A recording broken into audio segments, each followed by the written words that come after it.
There are moments in our collective memory that feel more like myth than history. Stories so potent, so perfectly formed, they seem to have been written by a cosmic playwright. They often feature an unlikely hero, a world shrouded in darkness, and a single, flickering flame of hope that dares to defy the gloom. To truly grasp it, you have to remember the feeling, not just the facts, but the feeling of the early 1980s. It was a time of profound existential dread. The Cold War, which had simmered for decades, had entered one of its most frigid and dangerous phases. The world wasn't just divided, it felt like it was perched on a razor's edge, holding its breath against the possibility of a final catastrophic fall. In war rooms in Washington and Moscow, strategists spoke in a chilling calculus of mutually assured destruction. It was a sanitized term for the unthinkable, a global nuclear holocaust that would leave behind a silent, irradiated planet. This wasn't an abstract threat, it was a visceral daily reality. And in the middle of this vast, terrifying standoff between two of the most powerful empires the world has ever known, the course of history was about to be nudged, not by a president or a general, but by a 10-year-old girl in the small, unassuming town of Manchester, Maine.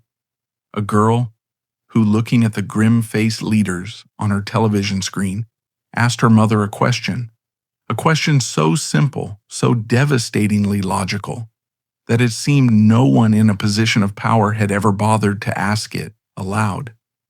If everybody's so afraid of him, she wondered, why doesn't somebody just write a letter and ask if he's going to start a war? That little girl was Samantha Smith. And that one innocent question, born of childhood curiosity, would set in motion a chain of events that no one could have predicted. It would travel 4,700 miles, breach the walls of the Kremlin, and land on the desk of the most enigmatic and feared man in the Soviet Union. In doing so, it would transform Samantha from an ordinary schoolgirl into an international icon, a peace angel, whose smile seemed capable of melting a small piece of the Iron Curtain. Her story is a testament to the power of a single voice in a world of noise, but it is also a profound tragedy, a story of a light that burned impossibly bright, only to be extinguished far too soon, leaving a world that was still calling her name to wonder what might have been. Samantha Reed Smith, born on a sunny June day in 1972, was in every way a child of her environment, and in every way, its antithesis. She lived a life of quintessential small-town American wholesomeness in Manchester, Maine, a community of quiet woods and friendly neighbors. Her father, Arthur, was an English professor at the University of Maine, and her mother, Jane, was a social worker. It was a home filled with books, ideas, and encouragement. Samantha was a bright, inquisitive child with a notable sense of empathy. She played softball, she loved animals, and she was close with her parents. Her life was simple, safe, and a million miles away from the global brinkmanship that dominated the era. But the outside world could not be kept out entirely. The catalyst for her historic act was a Time magazine cover story she saw in late 1982. There, staring out from the newsstand, was the face of Yuri Andropov, the new, mysterious leader of the Soviet Union. The article portrayed him in stark, intimidating terms, outlining his KGB past and the threat he posed to global stability. For an adult, this was standard Cold War fare. For a 10-year-old, it was confusing and frightening. As her mother, Jane, would later recall, Samantha came to her with the magazine, a worried look on her face. The logic of the situation escaped her. She couldn't understand why. If this one man was the source of so much fear, no one was simply trying to talk to him. It was then she posed her fateful question, why don't I just write him a letter? Jane, rather than dismissing it as a childish fantasy, encouraged her. It was a defining moment of parenting, seeing the pure, honest impulse of a child, and instead of quashing it, giving it flight. So Samantha sat down and wrote. The letter itself is a masterpiece of unadorned, heartfelt sincerity. There is no artifice, no pretense. It is the pure, unfiltered voice of a concerned child speaking directly to a powerful adult. Dear Mr. Andropov, it began. My name is Samantha Smith. I am 10 years old. Congratulations on your new job. I have been worrying about Russia and the United States getting into a nuclear war. Are you going to vote to have a war or not? If you aren't, please tell me how you are going to help to not have a war. This question you do not have to answer, but I would like to know why you want to conquer the world. God made the world for us to live together in peace and not to fight. She ended it simply with her name and address and dropped it in the mail. For months there was silence.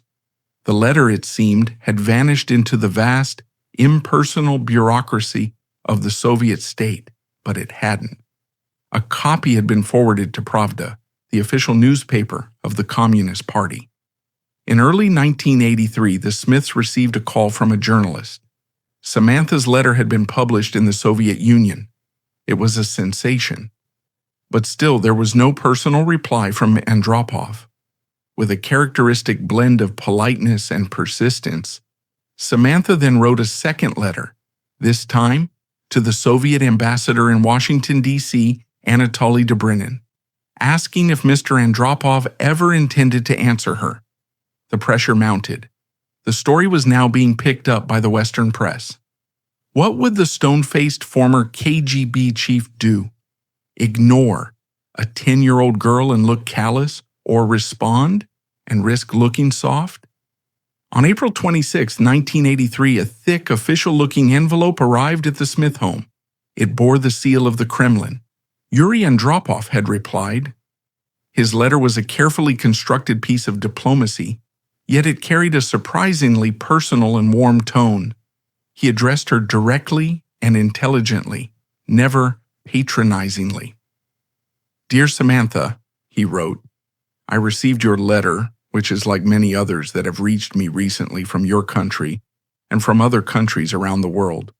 It seems to me, I can tell by your letter, that you are a courageous and honest girl, resembling Becky, the friend of Tom Sawyer, in the famous book by your compatriot, Mark Twain.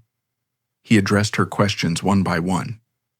Yes, Samantha, we in the Soviet Union are trying to do everything so that there will not be war on Earth. This is what every Soviet man wants. We want peace for ourselves and for all peoples of the planet, for our children and for you, Samantha. He gently corrected her assertion about conquering the world, framing it as a misunderstanding fueled by those who did not wish for peace. And then the stunning conclusion, the invitation that would change her life and capture the world's imagination. I invite you, if your parents will let you, to come to our country, the best time being this summer. You will find out about our country, meet with your contemporaries, visit an international children's camp, Artek, on the sea, and see for yourself. In the Soviet Union, everyone is for peace and friendship among peoples. The news exploded. It was a global media firestorm.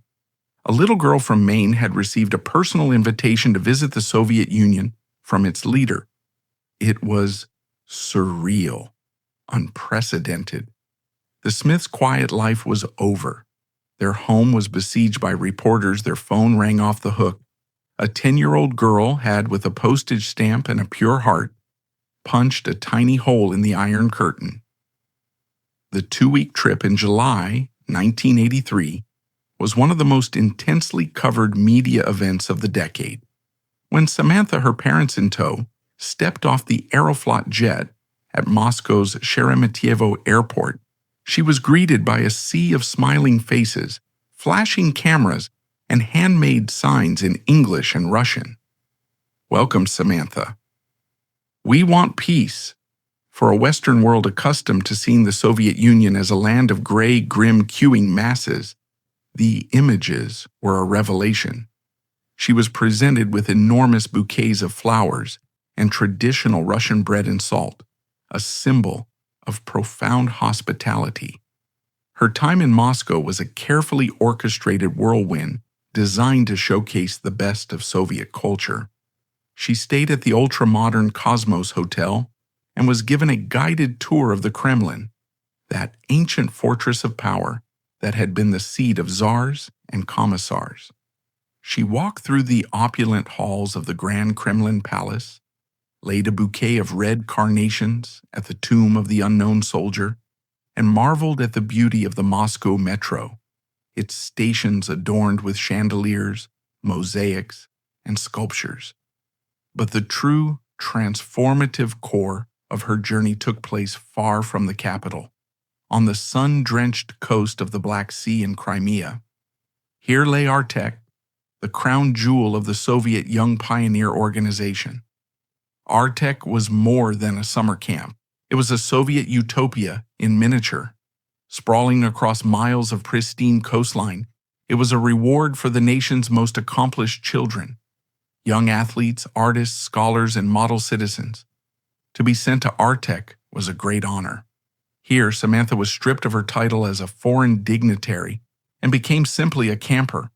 She was given a pioneer uniform, a white shirt and blue skirt, which she wore with genuine enthusiasm. She was assigned to a cabin with girls from across the Soviet Union. They couldn't speak the same language, but they communicated through gestures, songs, and laughter. She swam in the Black Sea, learned Russian folk dances, and sang songs around the campfire. It was in this idyllic setting that she had one of the trip's most symbolic encounters. She was connected by phone to Valentina Tereshkova, the first woman in space and a towering hero of the Soviet Union. For a young girl who dreamed big, speaking to a woman who had literally touched the stars was a profound moment. Tereshkova's voice, a symbol of Soviet achievement, reached across the line to connect with Samantha, a symbol of American innocence. The cameras were ever present, but they managed to capture something undeniably authentic. They captured the moment when the barriers of ideology and suspicion, so carefully constructed by adults, crumbled in the face of simple human connection. It was at Artek, surrounded by her new friends, that Samantha uttered the simple, powerful words that would define her legacy. Asked by a reporter what she had learned, she looked at the children around her and said, "They're just like us." That sentence, more than any diplomatic communique, was her true message. It was a revelation delivered with the unassailable authority of a child's observation. In 5 simple words, she humanized an entire nation that had been demonized for generations. She told the world that the children on the other side of the world were not little red monsters, but kids who loved to swim and sing and make friends. One poignant note hung over the entire trip. The man who had made it possible, Yuri Andropov, was conspicuously absent. The official excuse was that he was too busy with state affairs. The tragic reality concealed from the public was that he was confined by severe, chronic kidney failure. The ailing leader was too sick to meet the vibrant young girl who had become a symbol of his outreach. They spoke only briefly by phone, a disembodied conversation between the dying head of an old world and a child who represented the hope for a new one. At her final press conference in Moscow, Samantha stood at a podium, dwarfed by the microphones, and spoke with a confidence that belied her years. "I have to go home now," she said, "but I am leaving part of my heart here." She spoke of learning the Russian word mir and its beautiful dual meaning of peace and world. She was no longer just a tourist. She was an ambassador in the truest sense of the word, returning home with a story of friendship to share. Samantha's return to the United States was met with a hero's welcome from the public, but a far more complicated reception from the political and media establishment. While millions of ordinary Americans were charmed by her story, a vocal and powerful contingent of critics raised a difficult but necessary question. Was this genuine peacemaking, or was Samantha Smith an unwitting tool in a sophisticated Soviet propaganda campaign? The argument for propaganda was compelling. The Soviet Union was a totalitarian state with a mastery of information control. The entire trip was, without question, meticulously stage-managed. Samantha was shown a Potemkin village version of the USSR, a curated reality of happy children, cultural splendors, and universal desires for peace. She was not shown the grim reality of the gulags, the persecution of dissidents like Andrei Sakharov, or the brutal, ongoing war in Afghanistan that was claiming thousands of lives. Yuri Andropov, the former KGB chief, was a master of such operations. The visit was a low-cost, high-reward way to bypass the hawkish Reagan administration and project a soft, humane image directly to the Western public, sowing division and undermining support for America's hardline policies. Prominent conservative columnists like George Will decried the affair as a cynical manipulation. The U.S. State Department treated her with a kind of polite condescension, keeping her at arm's length. They saw the visit as a Soviet gambit to distract from their human rights abuses and aggressive foreign policy. From their perspective, celebrating Samantha's trip was tantamount to falling for an enemy's trick. And yet, this cynical view, while factually grounded in the realities of Soviet politics, completely misses the deeper truth of the event. To focus only on the motives of the Kremlin is to dismiss the agency and, more importantly, the authenticity of Samantha herself. She was not a political strategist. Her mission was not born of calculation but of genuine concern. Her innocence was not a weakness to be exploited, but a strength that made her message incorruptible. Whatever the Soviet government intended, the effect of Samantha's visit was profoundly humanizing. The people on both sides of the divide who saw her, the cheering crowds in Moscow, the captivated television audiences in America, did not see a political pawn. They saw a reflection of their own deepest hope. They saw a child asking the questions they were too jaded or too frightened to ask themselves. Her father, Arthur Smith, addressed the controversy with remarkable clarity. When confronted with the argument that his daughter was being used, he acknowledged the possibility but reframed it beautifully. He said that if it was propaganda, the message of that propaganda was that the Soviet people wanted peace and friendship. Frankly, he stated, I'll take that kind of propaganda any day. His point was that the message itself, regardless of the messenger's ultimate intent, was a positive and necessary one. Samantha's journey may have been enabled by Soviet statecraft, but its power came from her own unshakable sincerity. Life after the Soviet Union was a whirlwind. Samantha was no longer just a girl from Maine. She was a global celebrity, affectionately dubbed the world's youngest ambassador. She handled her newfound fame with a grace and intelligence that continued to astound those who met her. She became a sought-after speaker and a media personality, using her platform to continue advocating for peace and understanding. In December 1983, she traveled to Kobe, Japan, to speak at an international children's symposium. There, she proposed a brilliantly simple idea she called the International Granddaughters Exchange. Her logic was, as always, powerfully direct. If Soviet and American leaders sent their granddaughters to live in each other's countries for 2 weeks a year, she reasoned, a president would not want to send a bomb to a country his granddaughter would be visiting. Her natural charisma also caught the eye of Hollywood. She made a guest appearance on the sitcom Charles in Charge and proved to be a natural on screen. This led to her being cast in a major role in a new adventure series called Lime Street, co-starring with the legendary television actor Robert Wagner. She was to play the bright and resourceful daughter of his character, an international insurance investigator. The role seemed tailor-made for her. Filming began in 1985, and it was clear she had a promising acting career ahead of her. She was balancing her schoolwork with her international activism and a burgeoning Hollywood career. At 13 years old, her future seemed boundless. She had touched the world with her hope, and now she was poised to entertain it with her talent. And then, on a dark and rainy night, it all came to an end. On August 25th, 1985, Samantha and her father, Arthur, were flying home after filming a segment for Lime Street.